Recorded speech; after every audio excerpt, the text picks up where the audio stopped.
Ladies and gentlemen, I got shocked actually when I saw this video from Oxford, England. Imagine Oxford, England, and there is actually a speaker. He speaks about the Islam. Now, what I'm going to do is I'm going to actually let him speak, and I'm going to pause it, and I'm going to translate actually the things that he's saying and the things that he's hiding. Now, such a videos doesn't exist to translate from Arabic to English. The real person, because if they actually have a translator in Islam, he will be just like him. So please bear with me and let's see Oxford. Unbelievable. Now, they couldn't find somebody that he's really speaks Arabic and he knows about Islam that to debate this person versus this is the most ridiculous video I ever seen in my entire life. Let's watch it together.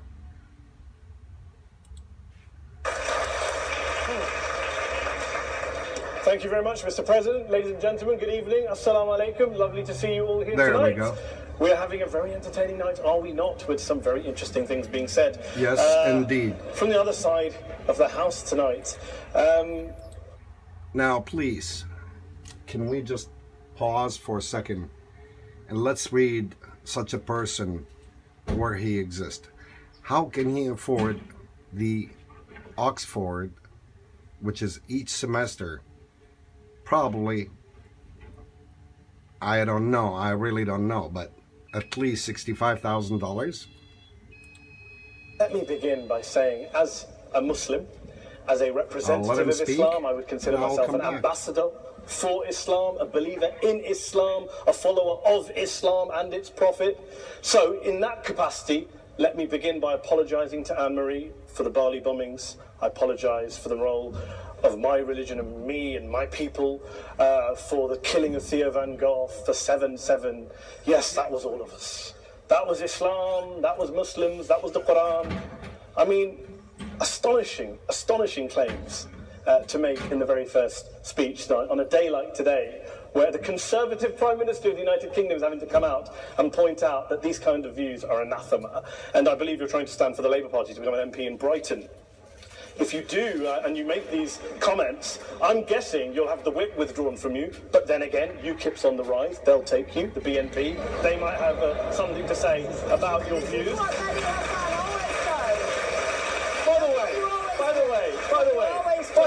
By the way, just on a factual point, since we heard a lot about the second speaker, about how backward we Muslims all are, on a factual point, you said that Islam was born in Saudi Arabia. Islam was born in 610 AD. Well, the Islam was born in Saudi, and actually she was right. Okay, now here's what he's gonna try to make fun of the lady. The lady, I didn't put her at the end, that you can see actually what's going on with this. And I'm gonna let him keep just talking on his nonsense and his lies. Okay? The Islam was born in 610 AD, that's what their prophet was born or become, something like that. It was born in 1932 AD. So you were only 1,322 years off. Not bad? Not bad start there. Talking of maths, by the way, a man named Al-Khwarizmi was one of the greatest mathematicians of all time. Well, the greatest mathematician, Al-Khwarizmi, okay? Actually, he was at the time back then, he's right. But actually, he got taught by actually the Babylonians and other culture, which is actually, if you're gonna think about it, look at today's day, they call it the border of Iraq, and between Iraq and Turkey. It used to be actually a Greece So they used to share with the Babylonians, with the Akkadians, with the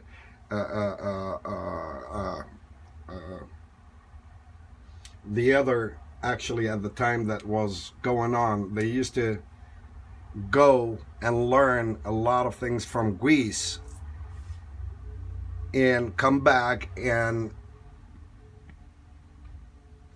at that time, so I can actually I want to concentrate a little bit more, but I'm going to feed you back more to the more lies that this guy actually he keep braving on that. Muslim worked in the golden age of Islam. He's the guy who came up with not just algebra, but algorithms. Without algorithms, you wouldn't have laptops. Without laptops, Daniel Johnson tonight wouldn't have been able to print out his speech in which he came to berate us Muslims for holding back the advance and intellectual achievements of the West, which all happened without any contribution from anyone else other than the Judeo-Christian people of Europe. In fact, Daniel David Levering, the author of the Pulitzer Prize-winning historian and author of The Golden Crucible, points out that there would be no Renaissance, there would be no Reformation in Europe without the role played by Ibn Sina and Ibn Rushd and some of the great Muslim theologians, philosophers, scientists. Well, do you believe so? This guy is actually dreaming more, Mr. Oxford. Well, this is outrageous. I cannot really, I'm speechless. I cannot concentrate because really, this is so ridiculous what he's saying. It's not even funny, even though I speak the Arabic language fluently and I can speak the Greeks too.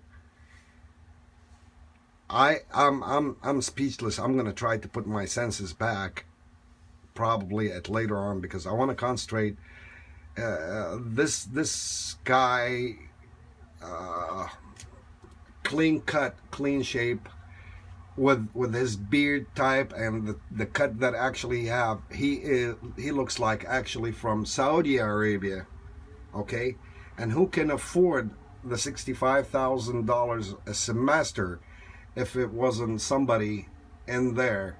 Now, how they actually work is probably he's one of those big time they get big money from underneath, from Saudi, from Qatar and stuff like that, and they feed. By the way, this video was actually created a long time ago, but you can go on YouTube and see actually after this debate what happened to England when actually they voted for it, how bad it becomes with all those no zone or something like that nobody can go. The police cannot go inside the towns. It's Sharia law. They actually over there, and no woman can walk in there without hijab or something. Now let's listen to this guy. Okay, some more of his nonsense, and it's supposed to be like this school, one of the top, and it's a shameful, very shameful on Oxford to let such a person with vendetta in his mind that actually can speak, because whatever he's saying is nothing but a cover-up.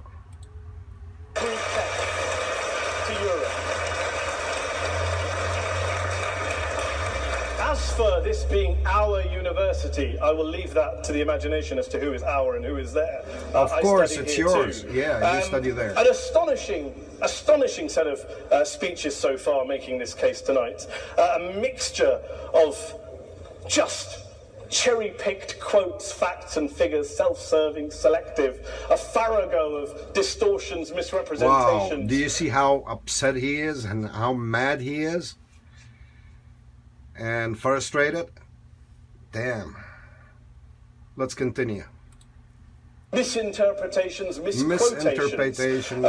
Daniel talked about my article in the New Statesman, which got me a lot of flack, where I talked about the anti-Semitism that is prevalent in some parts of the Muslim community, which indeed it is. Of course, I didn't say in that piece that it was caused by the religion of Islam. In fact, modern anti-Semitism in the Middle East was imported from, finish the sentence, Judeo-Christian Europe. Yes, you're right. Muhammad in his hand, he crucified, actually not crucified, he beheaded 800 to 900 Jewish from Bani Qurayza, and that's what actually states in their Quran. There's 2 tribes.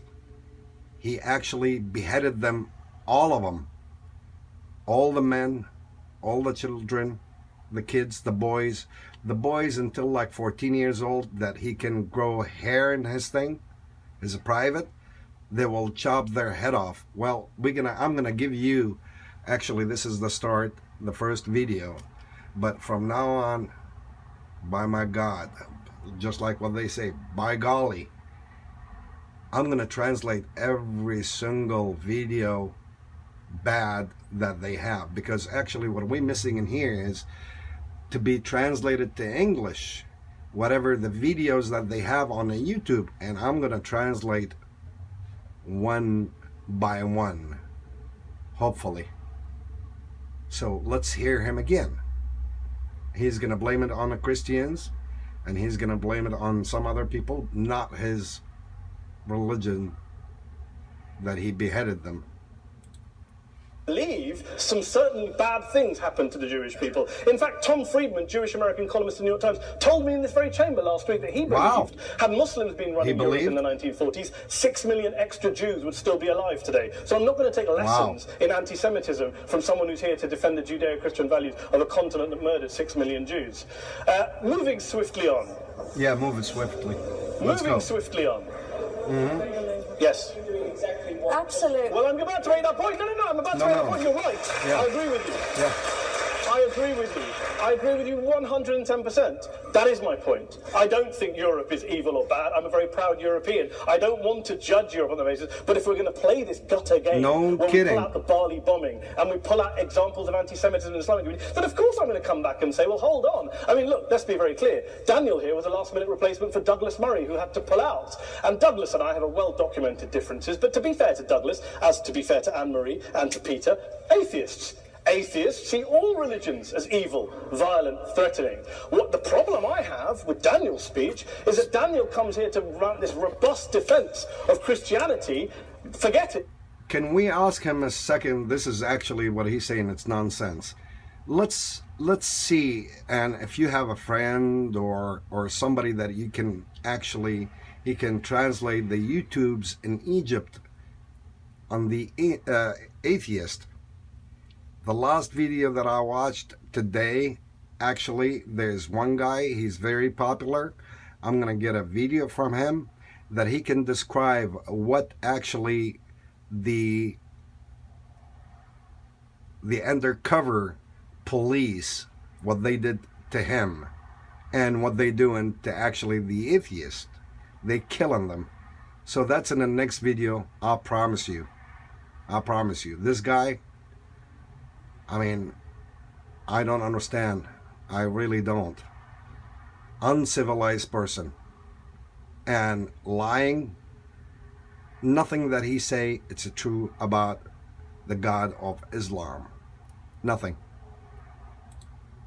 That his fellow Christians, people who said they were acting in the name of Jesus, gave us the Crusades, the Spanish Inquisition, the anti-Jewish pogroms, European colonialism in Africa and Asia, the Lord's Resistance Army in Uganda, not to mention countless arson and bomb attacks on abortion clinics in the United States of America to this very day. I would like a little bit of humility from... Well, let's go back and see the anti-abortion and all that he actually blames. Muhammad, when he came, actually he killed every single newborn baby. Now they're gonna say no. We actually saved the newborn babies at the time of Muhammad, which is just not true. First, before he begins lecturing other communities and other faiths on violence, terror, and intolerance. But no, thank you. Some water. But I would say this, to address the gentleman's very valid point here, I'm not going to play that game. I don't actually believe that Christianity is a religion of violence and hate because of what the LRA does in Uganda or what Crusaders did. No kidding. No kidding. You don't have nothing against the Christian religion? Go ahead. Go ahead. Let's see. Jews and Muslims in Jerusalem when they took back the city in the 12th or 13th or whatever century it was. I believe that Christianity, like Islam, like pretty much every mainstream religion, is based on love and compassion and faith. That's, your Quran doesn't think so. If you gonna take the bickering of and Quran, the bickering of another religion, okay, and the killing and beheading of another religion and ridicule other religions, won't be nothing left for Quran. Let's hear more. I do follow a religion in which 113 out of the 114 chapters of the Quran begins by introducing the God of Islam as a God of mercy and compassion. I would not have it any other way. I don't follow... You very right. Yeah. You beheaded your uncle. He beheaded his uncle and all his relatives. That's Muhammad. Yes. He beheaded him. Which introduces my God to me as a God of war, as some kind of Greek God of wrath, as a God of hate and injustice. Not at all. As Adam pointed out, you go through the Quran and you see the mercy and the love and the justice. And yes, you have verses that refer to warfare and violence. Of course it does. This is not a motion about pacifism. I'm not here to argue that Islam is a pacifistic faith. It is not. Islam allows military action, violence in certain limited contexts. And yes, a minority of Muslims do... Certain contexts? It's all the contexts. Out of that context. But is it religious? We talked about Woolwich. Daniel and Anne-Marie have suggested that it's definitely religion that's behind all of this. Well, actually... Well, by the way, let him drink the water, but can you actually pay attention to his accent and my accent? Okay, my accent, I've been actually about 35 to 38 years in the United States. And this is my English. Now, do you pay attention to his accent? Probably he was born or something or closely, because it's a British. But yet, look at the hatreds that actually he have in his heart against the Christians, even though all those people, they go to England and they went to Europe, okay, they invaded all those refugees, they call them refugees and all that. They actually take welfare, they feed them, they bed them, hospitals, every single thing, but yet they bomb every single place in there, because they don't, that's the way the religion is. That's how they, it's written in their books, and he's gonna tell you no and stuff like that. So in the future, I hope you guys, you're gonna have to forgive my English, that it's actually broken or whatever, but I'm gonna try my best to translate every single thing, okay? And I'll let you guys judge. I'm sure there will be a lot of Middle Easterns, they will be hearing me, Muslims, okay? Especially those Muslims extremists. If you're gonna pay attention to their blog, you're gonna see it's all of it cussing and hatred, and that's all the Islam it's all about. And it's our fault, you guys. It's our fault. It's the fault of look in Sweden, what happening. It's all of it because of some ignorant guys and ladies over there, and they don't know nothing about their religion, and they actually protest against their country until they're gonna get screwed, in little words, effed up. Maybe I shouldn't use such a language, but then now I have a question for those people now, those people that they converting and stuff like that. Do you know what is going to happen to you? You really don't. All you wanted is to be center of attention, which is, that's what they're going to tap on your shoulder, and they're going to tell you, oh, you beautiful, blah, blah, blah, and they might help you, and they might give you food, and they might buy you stuff, and they just continuous little by little brainwashing until you're gonna be against all those your brothers and sisters, your fellow country people, even against your religion. Now, it's amazing how many YouTubes that there's a Britain and Americans, they converted to Islam, and pay attention to them, how actually they protect them. Without them themselves, they don't know what's going on. Now, if those people, they convert back to Christianity and the Islam, what it says, whoever goes back, he will be beheaded, him and all his family. There is no returning back. Did anybody told them that?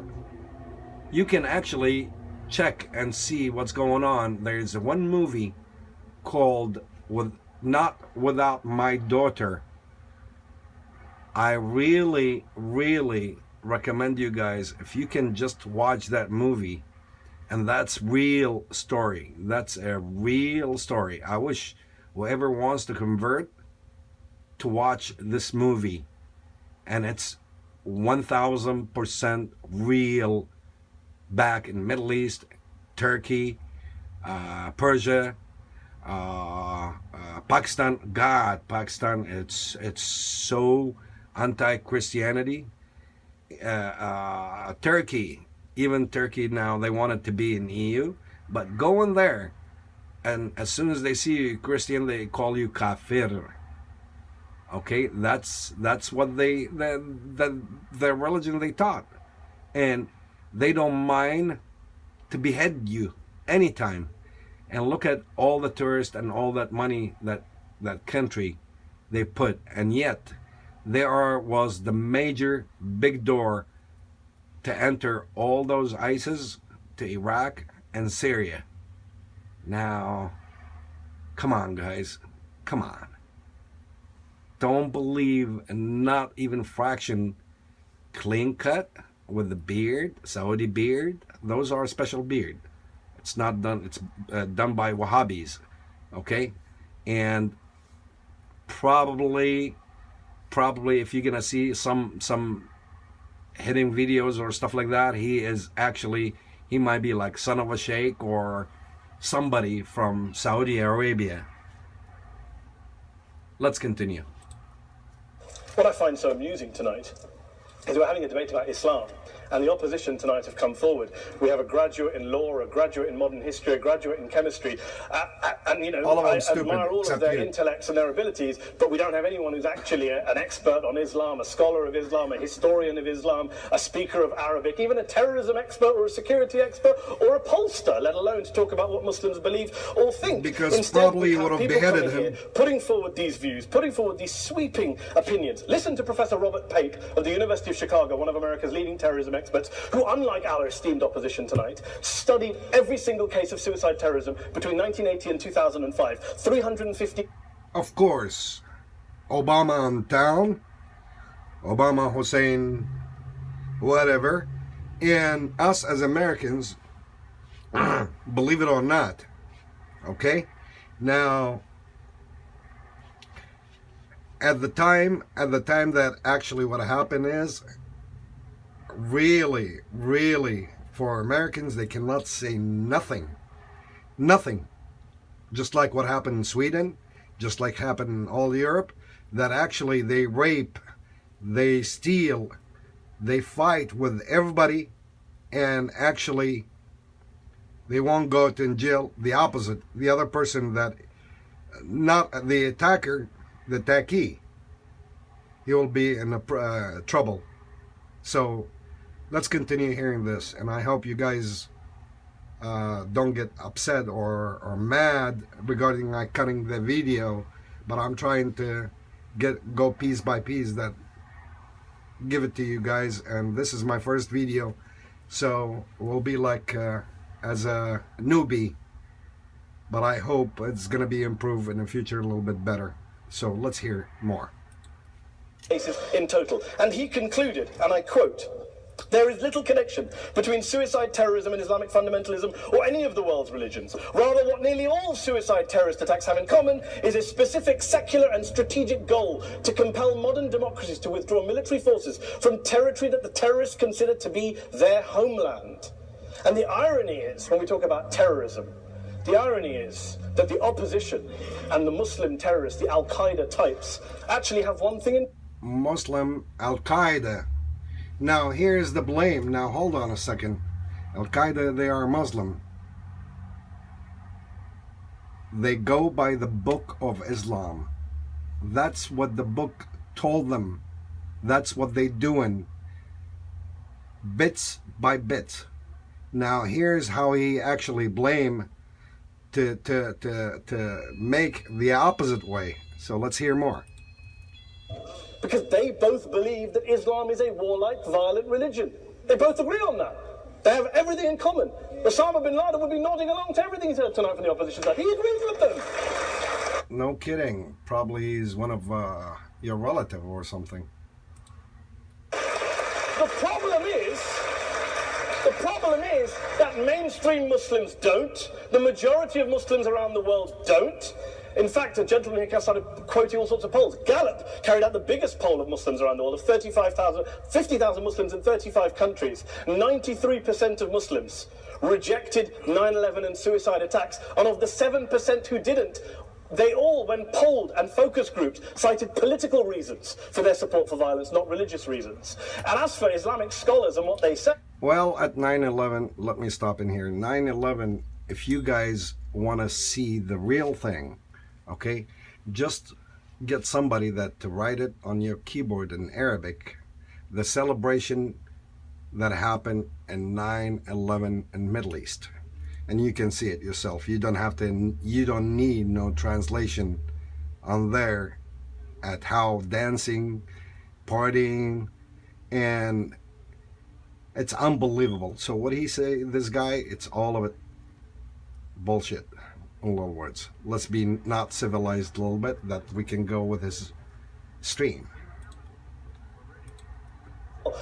Daniel talks about our University of Oxford. We'll go down to Oxford's Centre for Islamic Studies, get hold of a man named Sheikh Afifi Al-Akiti, who is a massively well-credentialed and well-respected Islamic scholar, who has studied across the world, who in the days after 7/7 published a fatwa denouncing terrorism in the name of Islam, calling for the protection of all non-combatants at all times, and describing suicide bombings as an innovation with no basis in Islamic law. Go and listen to Sheikh Tahir Al-Qadri, one of Pakistan's most famous Islamic scholars, who published a 600-page fatwa condemning the killing of all innocents and all suicide bombings unconditionally without any ifs or buts.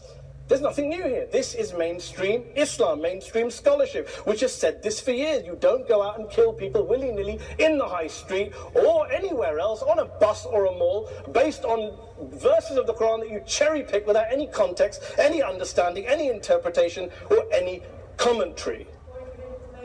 Please. Well, it doesn't happen apparently. I didn't say it doesn't happen at all. I never said it didn't happen. I don't blame Islam. Yes, it's a very good point. And a lot of us are campaigning against that. And we're campaigning against it in the name of Islam. We're campaigning against it in the name of...